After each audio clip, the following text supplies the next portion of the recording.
कुंभकर्ण रावण का भाई तथा विश्रवा का पुत्र था।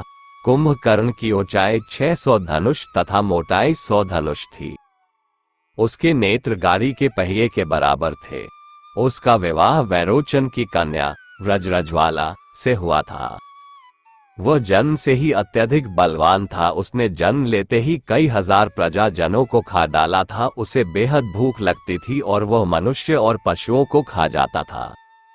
उससे डरकर प्रजा इंद्र की शरण में गई कि यदि यही स्थिति रही तो पृथ्वी खाली हो जाएगी। इंद्र से कुंभकर्ण का युद्ध हुआ। उसने ऐरावत हाथी के दांत को तोड़कर उससे इंद्र पर प्रहार किया। उससे इंद्र जलने लगा। कुंभकर्ण ने घोर तपस्या से ब्रह्मा को प्रसन्न कर लिया। अतः जब वे उसे वर देने के लिए जाने लगे तो इंद्र तथा अन्य सब देवताओं ने उनसे वर न देने की प्रार्थना की, क्योंकि कुंभकर्ण से सभी लोग परेशान थे। ब्रह्मा बहुत चिंतित हुए। उन्होंने सरस्वती से कुंभकर्ण की जिह्वा पर प्रतिष्ठित होने के लिए कहा।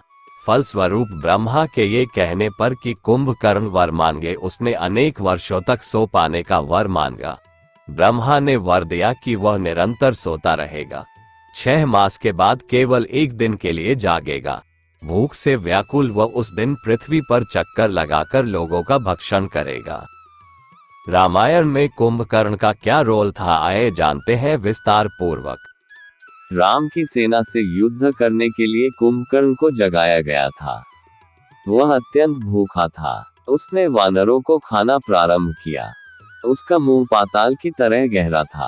वानर कुंभकर्ण के गहरे मुंह में जाकर उसके नथुनों और कानों से बाहर निकल आते थे। अंततोगत्वा राम युद्ध क्षेत्र में उतरे। उन्होंने पहले बाणों से हाथ फिर पांव काटकर कुंभकर्ण को पंगु बना दिया। तदनंतर उसे अस्त्रों से मार डाला।